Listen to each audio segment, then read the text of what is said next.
easy to play with the intensity that they are unwilling to match. Anybody touch the ball, they get knocked out today. This is where we take our respect. I'm being got to go.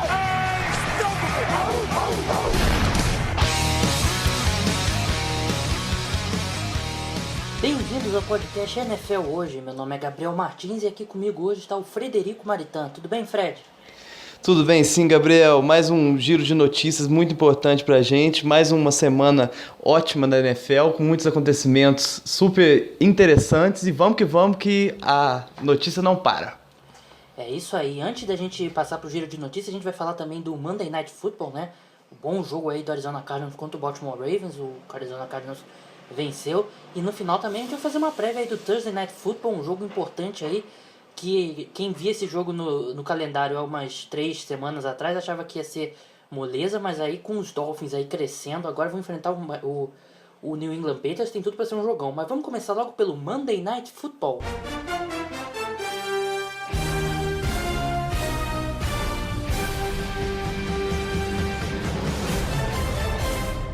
Aí o jogo do Prime Time, né, o pessoal não...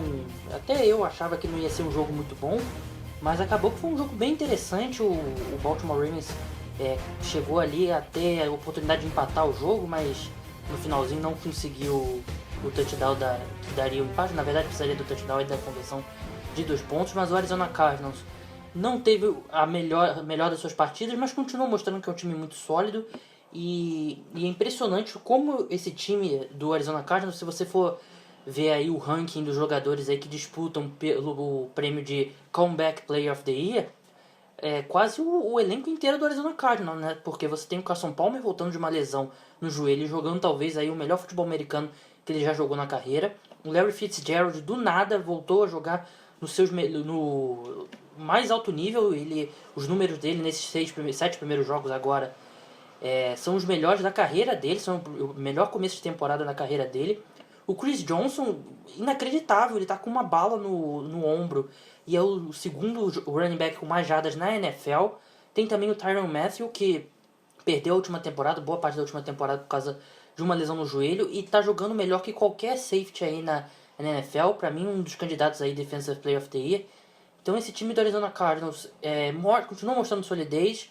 Eu acho que faltou alguns momentos ali você conseguir sustentar uns drives mais longos. E eu acho que é um risco que o Arizona Cardinals corre sempre, porque é um time que tem um ataque muito vertical, né? Um ataque do Bruce Arians muito vertical, muitos passos longos. E você acaba acertando uma hora ou outra ali com o John Brown, ou mesmo com o Larry Fitzgerald, ou com o Michael Floyd. Mas você vai acabar tendo muitas jogadas aí que você vai se colocar em buracos que você não vai conseguir a primeira descida. E do lado do Baltimore Ravens, né, o Fred, esse jogo corrido começando aí, em alguns momentos você acha que vai funcionar, outros você acha que é aquilo. O Justin Forsett teve um começo ruim de temporada, mas melhorou aí nas últimas semanas. Os números dele não foram bons, né, 36 jardas apenas, mas eu acho que se esse time conseguisse controlar um pouco mais do lado defensivo, eu acho que o Baltimore Ravens poderia correr mais com a bola. O Justin Forsett teve momentos ali que ele parecia explosivo, parecia bem, só que eu acho que como a defesa do Baltimore Ravens está tão mal, o time fica atrás muito no placar, né? Então você não tem como insistir muito no Justin Forsett. Eu acho que poderia ter, se ele tivesse mais oportunidade para correr com a bola, eu acho que ele seria mais efetivo. Eu tô com você em tudo que você falou, Gabriel. Primeiro falando sobre o Baltimore Ravens, eles estão um problema, que eles estão muito inconstantes, né? No final do jogo teve aquele momento muito bom do ataque, mas na maior parte eu não gostei muito do ritmo do ataque, sabe? O Joe Flacco, acho que ele tá muito impreciso, vamos dizer assim, nos passes, e está prejudicando um pouco. Uma hora o jogo terrestre funciona, como você falou do Justin Forsett, mas outra não funciona. Então o time tá muito inconstante ainda. Tem momentos bons da defesa, consegue forçar, não deixar o ataque adversário avançar, mas tá com esse problema inconstante. Acho que é outro jogo que eles perdem no final, com chances até de... Esse não foi tanto, mas em outros eles perderam por poucos pontos e ameaçaram virada, mas não estão conseguindo. Estão com um problema muito de fechar jogos e virar jogos, e tá sendo um problema. Tanto que foi a 6ª derrota agora na temporada e o time tá praticamente assim, fora dos playoffs já. Acho que a gente já pode até assegurar, já tá meio que pensando no ano que vem. E dos Cardinals, é um timaço, né? É um time pra gente respeitar mesmo, em todos os lados. Funciona alguma coisa, tanto ataque aéreo, jogo terrestre, Chris Johnson muito bem. A defesa tá sensacional, aquela defesa cheia de blitz, aquela defesa agressiva, que vai pra cima, que pressiona, que saca, que o tackle tá sempre em cima, que o passe é desviado. É um time pra gente respeitar. O Bruce Arians faz um trabalho fantástico mais uma vez. Não sei se ele ganha novamente o prêmio de técnico do ano, mas ele é um técnico diferenciado, ele é acima da média, sim. E sobre esses veteranos decadentes que já foram bons, eu acho que todo mundo acho que já tá querendo ir pro Arizona Cardinals, né? Porque tá tentando recuperar.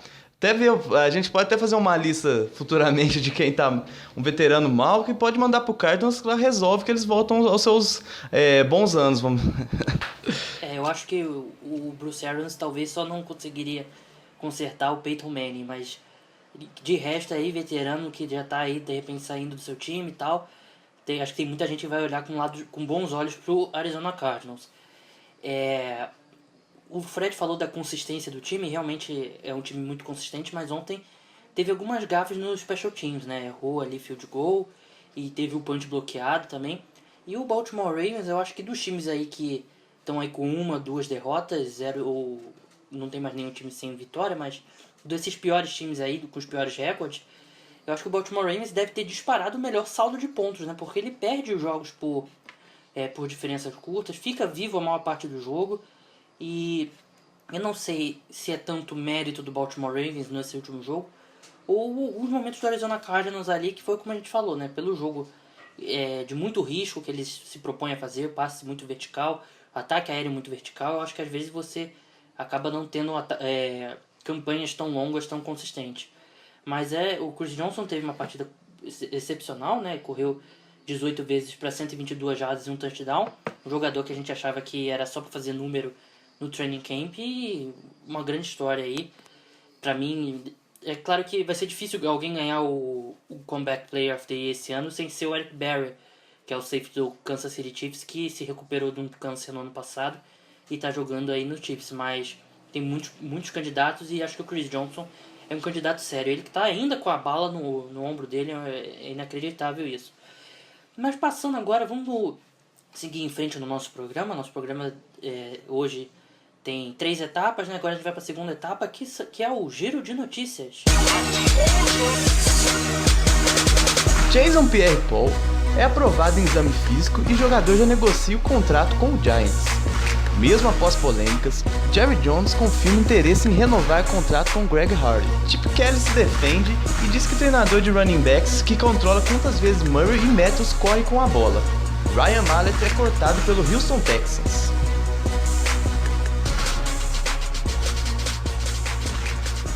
Foi um dia bem movimentado. Quem acompanhou a página viu que tinha muita notícia hoje. Fred, vamos começar pelo Jason Pierre-Paul. Parece que a novela Jason Pierre-Paul está prestes a acabar. O defensor esteve no CT do Giants nesta segunda-feira e retornou na terça para fazer exames físicos. Ele foi aprovado e os dois lados agora negociam um contrato que pode sair a qualquer momento. Uma ótima notícia agora para o Giants, né? É verdade, você está escutando esse programa aí, não sei que hora você está escutando, mas é bem provável que você esteja escutando e o contrato já tenha saído, né? A gente está gravando aí na terça-feira à noite, mas é bem provável que talvez você esteja escutando e esse contrato já tenha saído. O Jason Pierre-Paul, ele teve lá, como o Fred falou, ele teve lá no CT do Giants na segunda e voltou na terça-feira para fazer exames. E o que saiu de notícia é que os Giants ficaram bem confortáveis com o estado da mão dele, né? Disseram que acreditavam que ele pode voltar a jogar.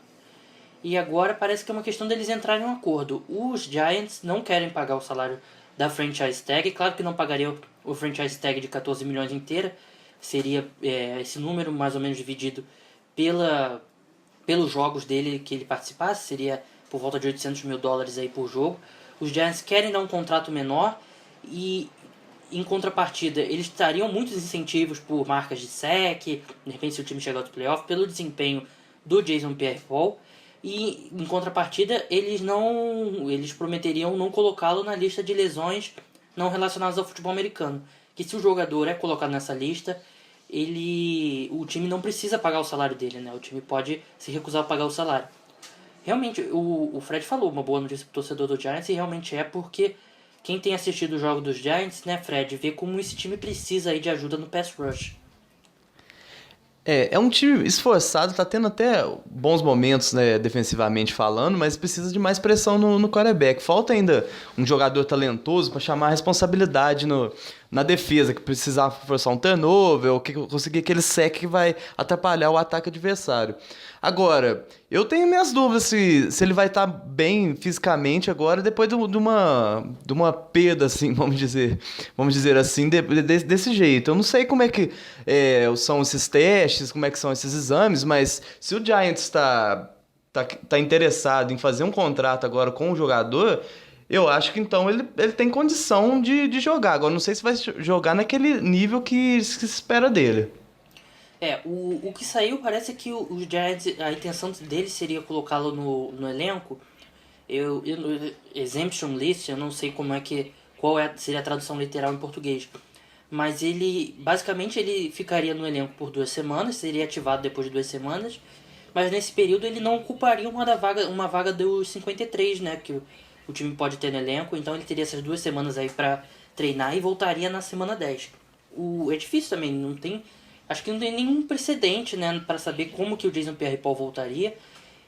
Claro que parece que ele manteve a forma física treinando durante aí esse período longo, mas uma coisa é uma forma física, outra coisa é estar em forma de jogo, né? Então, acho que só quando ele entrar em campo mesmo, de fato, que a gente vai poder ter uma noção se ele vai voltar um dia a ser o Jason Pierre-Paul, aí, jogador de Pro Bowl, de 15, 16 sacks aí em uma só temporada. Fred, vamos continuar na NFC Leste, mas para passar para a próxima notícia. Uma notícia curiosa, né? Para cada sec que Greg Hardy consegue, é uma polêmica que ele se envolve fora de campo. O defensive end trocou empurrões com o treinador de special teams na última partida da equipe. Discutiu com Dez Bryant e ainda faltou o treinamento na última semana. Mas você acha que isso preocupa Jerry Jones? Parece que não. O dono dos Cowboys não só decidiu não punir o jogador, como também revelou a intenção de renovar seu contrato. É surreal uma coisa dessa, não é mesmo, Gabriel? É inacreditável. Eu já comentei aqui o que eu acho do Greg Hardy. Eu não vou me alongar muito. Pra mim ele é um péssimo ser humano. Como jogador de futebol americano, ele é um bom jogador, né? Ele vem mostrando esse impacto aí, com 3 sacks já desde o seu retorno. Eu fiquei fiquei bastante decepcionado com o Dallas Cowboys aí, de não querer punir o jogador. Ele trocou empurrões com o treinador de special teams, ele discutiu com o Dez Bryant, ele faltou um treino sem justificativa e o castigo, entre aspas, dele vai ser uma renovação de contrato. Eu acho que isso é uma péssima atitude, manda uma mensagem muito ruim pro resto do elenco, né? Você ter um jogador com esses problemas e ele ainda ganha um contrato novo. Então, ainda mais, eu acho que algo bem curioso nessa história é porque o Dez Bryant, a gente sabe que quando ele saiu da faculdade ele era um jogador aí super talentoso, mas também com muitos problemas fora de campo, né? O Dallas Cowboys hesitou muito na hora de dar o contrato para ele, né, por causa desses problemas fora de campo. Até o Dez Bryant não se envolveu em tantas polêmicas fora de campo na sua carreira na NFL, mas mesmo assim o Dallas Cowboys hesitou bastante e agora é outro tratamento com o Greg Hardy. Então eu acho que manda uma mensagem muito negativa aí pro resto da equipe e pro resto da NFL. Eu gostaria de ver o Dallas Cowboys ser um pouco mais enérgico aí. Eu acho que o Greg Hardy, por mais que o impacto dele dentro de campo seja bem grande, e a gente sabe que o Dallas Cowboys vem de 4 derrotas seguidas e precisa de qualquer ajuda que possa conseguir, mas eu acho que foi uma pisada na bola aí do Dallas Cowboys, uma franquia que muita gente criticava aí nos últimos anos, mas que vinha fazendo as coisas certas, conseguiu montar um time bom, montou uma boa linha ofensiva. Nos últimos anos, eu não sei exatamente o período, se eu não me engano são 10 ou 5 anos, é o time que mais draftou aí jogadores que foram pro Pro Bowl, mas aí dá uma pisada na bola dessa. Eu gostaria muito de ver o Greg Hardy ser punido por esses episódios. O Greg Hardy, eu acho que ele tem o melhor emprego do mundo, né? Porque é o único lugar que ele xinga o chefe e ganha um aumento, né? É uma coisa que não dá pra compreender, né? Como você falou, é uma mensagem negativa. Acho que depois dessa, o vestiário dos Cowboys vai virar aquela bomba relógio, prestes a explodir mesmo, porque vai ser a tendência é ser uma confusão generalizada lá dentro, né? Porque isso mostra que não tem comando. Um jogador não pode fazer isso, empurrar um treinador, não pode, é inaceitável. A gente ter que comentar isso, que ele vai ganhar ainda um outro contrato, né? Ele já tem os Cowboys já pagaram um alto preço pra ele, se eu não me engano, eu acho que são 12 milhões essa temporada, 11 milhões, alguma coisa assim, 10. Sabe, mas são Era um valor cifras altas. proporcional ao número de jogos que ele ia jogar, porque ele tava suspenso 6 jogos e depois caiu pra 4, uma coisa do tipo. Mas não era nada barato não pro jogo. E pra mim não vale a pena você ficar dependente de um jogador desse calibre, porque é um problema, chega a ser um problema no vestiário. Agora, como é que os companheiros dele vão olhar pra ele e confiar nele? Não dá, cara. E os outros? Vão fazer a mesma coisa agora e ganhar um contrato novo, um contrato bom? Eu acho que é inaceitável. Os Cowboys tinham muito problema de vestiário antes de 2014 e parece que estão voltando agora. O time parecia que estava evoluindo, como você falou, draftando bem, montou um time bom, um time competitivo. As lesões à parte, mas é outra história. Mas agora faz uma coisa dessa. Eu fiquei muito decepcionado agora com o Jerry Jones, né? Mais uma vez ele surpreendendo a todos, né? Acho que tinha que punir sim o jogador. E discussão de contratual deixa pro final da temporada. É verdade. Eu acho que ele não puniu o Greg Hardy porque ele vai ser um free agent aí não restrito no final da temporada, né? Então acho que ele quis permanecer assim, manter um bom clima entre a direção e ele, mas ele tinha que ter sido punido. Eu acho que como que a comissão técnica vai ter moral aí para dar uma bronca no jogador, sabendo que o jogador pode revidar e não vai ter nenhuma consequência. Mas bem, vamos passar para a próxima notícia, Fred? Bom, vamos lá. DeMarco Murray até jogou bem nas últimas semanas, mas quem viu os jogos dos Eagles notou que o reserva Ryan Mathews parece estar em um momento bem melhor. Perguntado sobre isso, Chip Kelly afirmou que a responsabilidade de controlar a rotação entre os dois é do técnico de running backs, Deuce Staley. É estranho, né?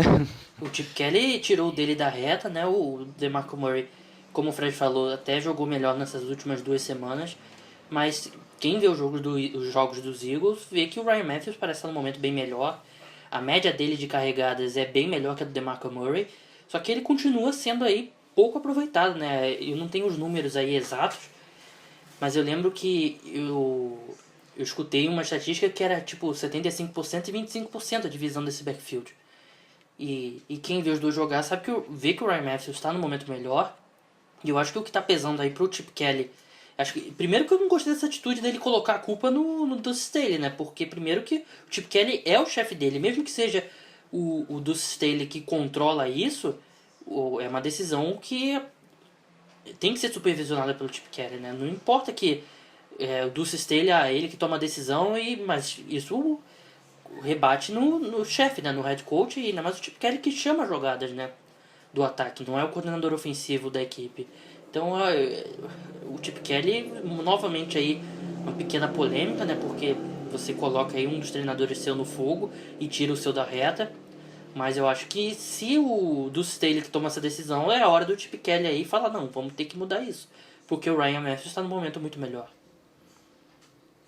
Concordo inteiramente. O Ryan Mathews está jogando muito melhor que o DeMarco Murray. Parece que o DeMarco Murray está deslocado no time. Parece que ele não está na mesma página dos outros jogadores. Está meio perdido até, às vezes, nas jogadas.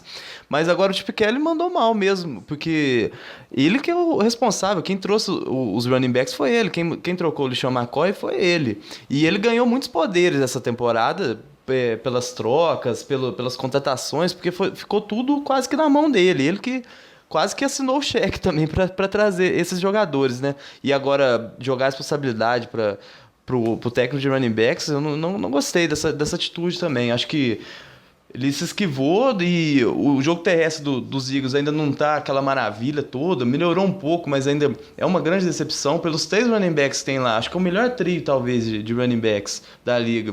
Tá apresentando muito pouco, aquele ataque não engrena, e pro Chip Kelly, que é um especialista em ataque, como o Gabriel falou, que chama as jogadas do time, tá devendo demais. Acho que precisa melhorar muito e resolver quem que manda, né, nesse sentido. Eu tô aqui com os números, o DeMarco Murray tem uma média aí de 3,5 jardas por carregada, que é uma média bem ruim. enquanto o Ryan Matthews tem uma média de 6.1, né? Então você vê que é uma disparidade bem grande e quando você olhando esse tipo de média, você vê que não é difícil de ver que o Ryan Matthews merece aí mais oportunidades. Eu acho que chegando no final da temporada, principalmente se os Eagles ainda estiverem vivos por playoffs, não importa o investimento que eles fizeram no DeMarco Murray, eles vão dar a bola pro melhor jogador, pelo menos é o que o bom senso a gente espera, e dar mais oportunidades pro Ryan Matthews. Fred, passa para a última notícia aí do dia. Vamos sim. A paciência do Houston Texans com Ryan Mallett acabou. Após perder o voo da equipe para Miami no último final de semana, o quarterback foi dispensado.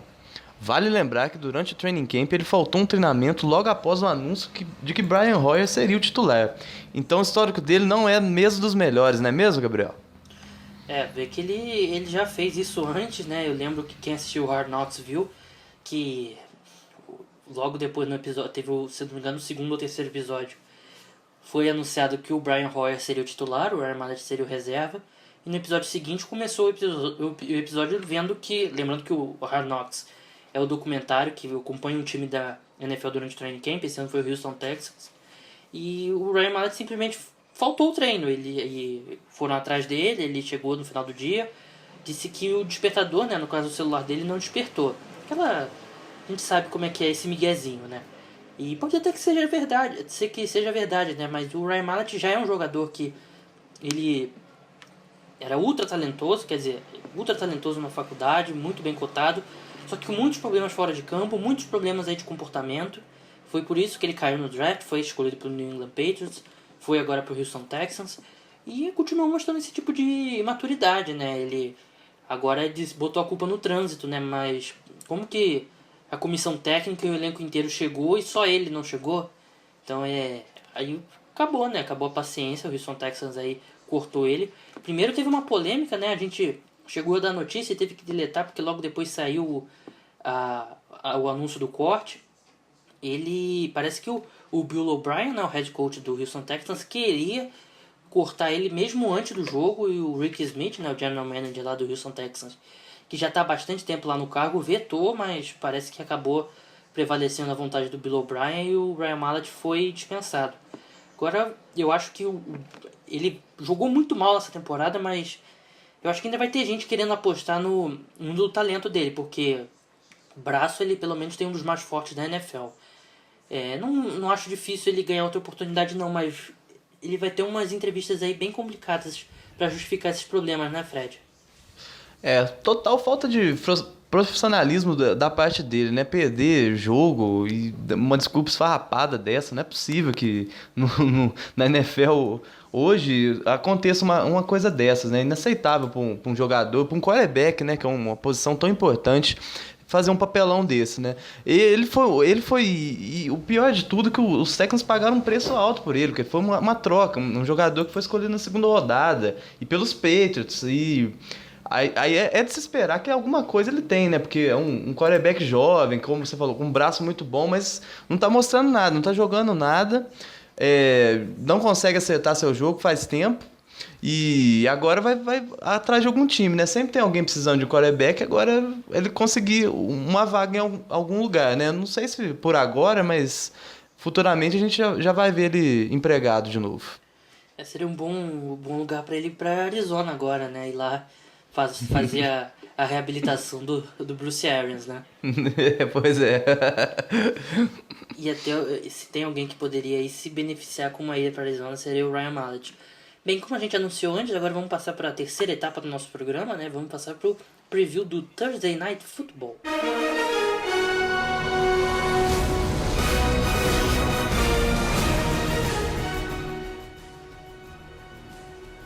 Então, ótimo jogo. Thursday Night Football, essa temporada até agora tem tido bons jogos, né? 49ers e Seahawks acabou que não foi tão bom. Mas antes aí teve aquele Saints e Falcons, foi muito bom. Teve outros jogos muito bons. Teve o jogo dos Broncos, né? Contra os Chiefs. Enfim, bons jogos, e agora a gente tem tudo para ter mais um bom jogo, né? Miami Dolphins aí pegando fogo, jogando muito bem. Até que foram contra times mais fracos, né? Tennessee Titans e o Houston Texans. Mas agora tem uma prova de fogo contra o New England Patriots, lá em Foxborough, né? Lá na região de Boston. o New England Patriots aí que sobreviveu, é um jogo difícil contra o New York Jets, agora tem mais um jogo difícil. Primeira preocupação, primeira análise que a gente tem que fazer é essa defesa do New England Patriots, né, que tá jogando até bem, levando em conta quantos jogadores de talento perdeu, mas vamos ver como é que eles vão fazer para parar o Lamar Miller, né, que vem de 2 partidas espetaculares, até como o Zé falou no último podcast, se ele tivesse sido mantido em campo, ele poderia ter ameaçado até o recorde de jardas em uma só partida, 296 jardas, se eu não me engano, do Adrian Peterson. E acho que a gente tem que esquecer um pouco da era Joe Philbin, focar agora nessa era Dan Campbell. E é um jogo duro sim pro Patriots, né, Fred? Agora os Dolphins finalmente eles estão fazendo o que a gente esperava, né? Como você falou, foram 2 jogos contra equipes fáceis, né? Texans e Titans são saco de pancadas da liga, né? Mas os Dolphins, eles têm um time muito bom, sim. Talentoso individualmente falando. Um ataque muito bom. Como você falou, o Lamar Miller e o Jarvis Landry, ele é um wide receiver muito bom mesmo. O Tannehill é melhor que o Fitzpatrick, né? Vamos comparar um pouquinho com o jogo anterior. E na defesa, finalmente, Cameron Wake apareceu. O Sul vem evoluindo um pouco. E agora vai fazer um teste importante, né, para os Patriots, né? É um jogo difícil. O fato do jogo ser na quinta-feira, dá mais uma equilibrada, porque os 2 times tiveram pouco tempo para descansar, para preparar mais. Mas eu acho que vai dar jogo, sim. Eu acho que os Dolphins podem dificultar, sim.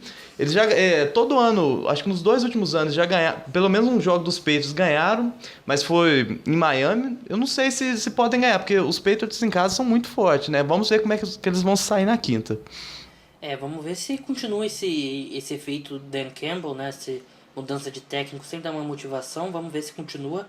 E do lado do Patriots, a gente pensa na linha defensiva do Miami Dolphins, mas a gente sabe muito bem como que é a receita dos Patriots para neutralizar esse tipo de problema, né? É simplesmente não correr com a bola e passar a bola muito rápido, né?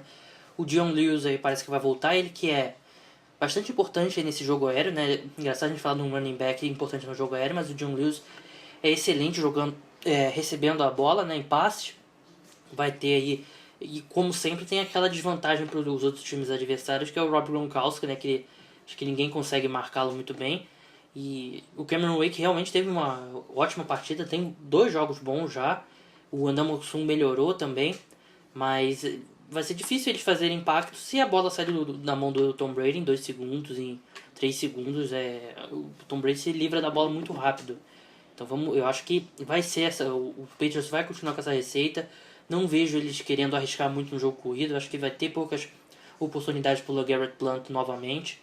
Mas eu acho que o Patriots, seguindo essa receita, e a gente sabe como eles vão fazer no lado defensivo, eles vão fazer tudo para parar o Lamar Miller e o Jarvis Landry, né? Jarvis Landry que teve uma ótima partida também aí contra o Houston Texans, e o Lamar Miller pegando fogo. Eu vejo o New England Patriots jogando lá com os seus com mais gente na linha de scrimmage, porque a gente sabe que o Ryan Tannehill, a principal deficiência dele é os passes longos, né? Então a gente vai ver o Devin McCourty jogando bem perto da linha de scrimmage ali para tentar parar o Lamar Miller. A gente vai ver o Malcolm Butler aí, o herói do Super Bowl, no Jarvis Landry, né? O Jarvis Landry a gente sabe que ele se alinha em tudo quanto é lado, mas eu acho que a gente vai ver o Butler aí seguindo, né, o Jarvis Landry. E o New England Patriots, se ele tiver que dar uma área do campo para o Miami Dolphins, vai ser o fundo do campo, que a gente sabe que o Ryan Tannehill tem muita dificuldade completando passes longos.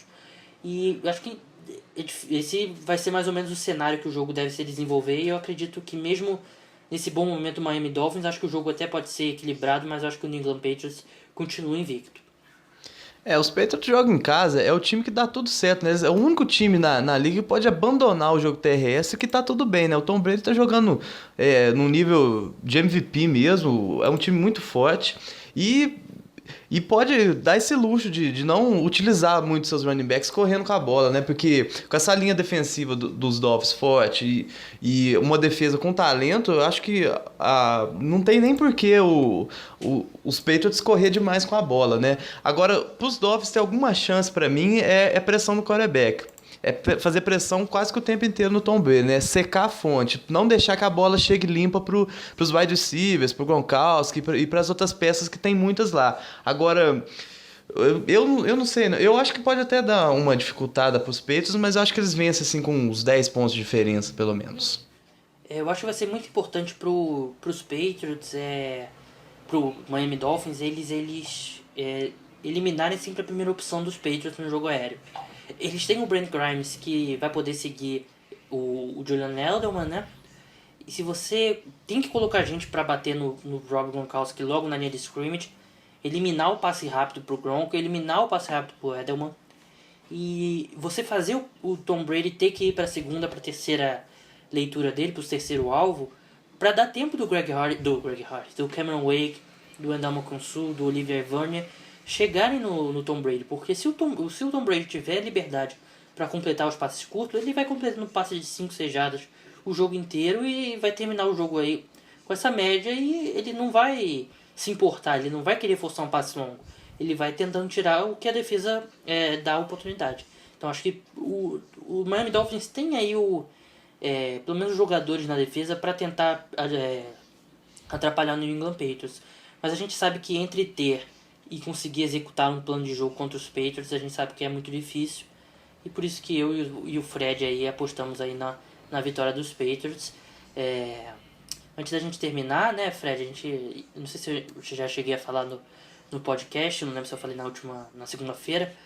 Na próxima semana a gente vai ter um podcast ultra especial, né? Eu, você, o Zé e o Marco vamos estar juntos aqui para fazer um balanço aí da primeira metade da temporada. Vai ter a gente vai refazer nossos palpites de Super Bowl, né? Que tem alguns palpites aí que já perderam um pouco a validade, né? E o que mais aí a gente vai ter para os nossos ouvintes, Fred? Nós vamos ter nossas projeções para MVP, os destaques da temporada, agora individualmente falando, e mais alguns palpites para a gente errar mais uma vez. É verdade, a gente estava até revendo aí os palpites do que a gente fez no começo da temporada, né? Primeiro o Fred colocou o Andrew Luck como MVP.